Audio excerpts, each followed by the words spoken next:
let's start off with the more important, the biggest one that we've seen so far, and that is the trade for Tyreek Hill. The Miami Dolphins trade for Tyreek Hill. What are we going to give this one? I'm going to write mine down. I already have it in mind. I am on board of saying I felt like they gave up way too much in terms of draft capital for it, but they still have 2 first-round picks next year. So I'm thinking about it like, okay, maybe that offsets a little bit because, hey, you're really going all in for this year, and you have a chance to really build. If you can have a great year this year, you have a chance to build on it with the 2 first-round picks you have next year. So I can see the counterpoint to that. I've got my grade locked in for the Miami Dolphins side of things. You ready to hold it up? 3, 2, 1. I'm giving it an A. All right, there we go. We're back in sync here on today's episode, PFN Daily. I like this move for them.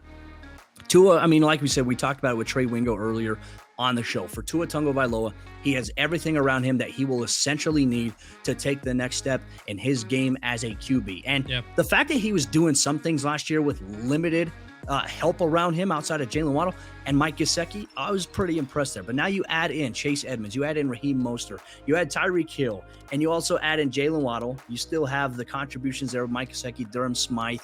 And then there's talk about them potentially looking to trade away Devontae Parker, which he might get some trade interest there. They have an opportunity, I think, to do some things here in the AFC East. We talked about them now potentially. Hey, they might be able to compete with Buffalo. I know that for them, that has been an area they've really struggled with the last couple of years, is really beating the Buffalo Bills, especially in Miami. But now you have a chance. You have an offense that maybe can keep up a little bit. And if the defense can play to what we know in Miami, I think that they have a pretty good football team. Up until the last couple of days, for me, the Cincinnati Bengals have had the best free agency of any team. I think, honestly, at this point, I think the Miami Dolphins could try to lay claim to that exact same title. Given the upgrades they made on the offensive line, now you bring in Tyreek Hill, and like we look at this trade, and yes, there are a lot of draft picks associated with this, a first, a second, 2 fourths, and a sixth. Do we really care about the 4th and the 6th round picks? Those are just dart throws you're trying to hope guys that even make the roster, especially that 6th round draft pick. So honestly, the 1st and the 2nd for Tyreek Hill, for someone who can win at every single level of the field. We talk about his deep ball capability, but honestly, what Tyreek Hill does is win in like that short to intermediate inside the zones. He finds that soft spot, decelerates, gets the ball, and just takes off 0 to 100 faster than a Bugatti. And he gets the edge, throws the deuces, and he's going to run past you with ease. So what he brings to the Miami Dolphins, whether it's Tua or whether it's someone else next season, if Tua doesn't work out, they are set up to win as a franchise and compete with the Buffalo Bills, or at least compete for one of these now highly coveted and highly contested wild card spots. I love the move for the Miami Dolphins. Well, now let's take a look at it from the Kansas City Chiefs side of things.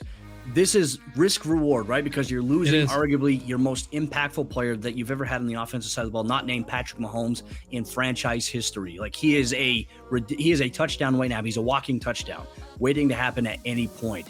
And I just remember his game. Remember against Tampa Bay, in the season they played in the Super Bowl there, but the regular season matchup that they had.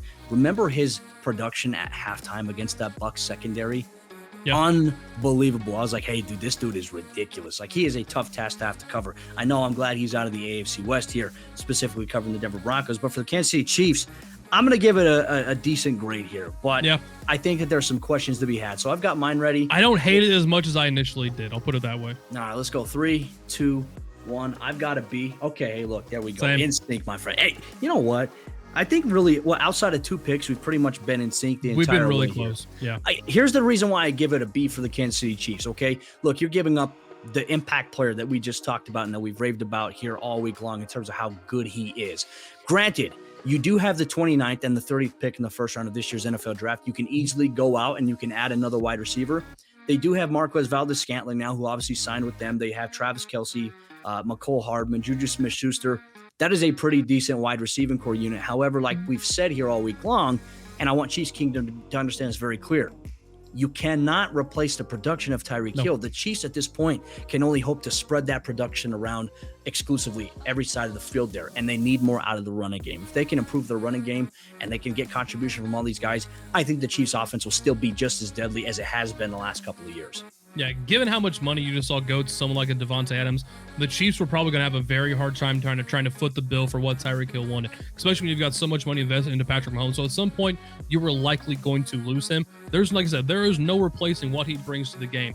but they're trying to bring in guys who can kind of complement certain aspects. So you brought in a Marquez Valdez-Scantling to try to work on those 20-plus yard targets. You're going to try to bring someone else, and most likely for those short to intermediates. They're really just hoping Jameson Williams falls to them, even though they most likely need to red shirt him for at least the first part of the season. Maybe you end up getting towards the back half, towards the playoffs. We'll see about that one. But I think there's some other different options that can go down this road. Honestly, like I said, you are a worse team than you were to begin with, but at least you got a decent little bit of draft capital out of it and saved yourself a little bit of cap change in the long term.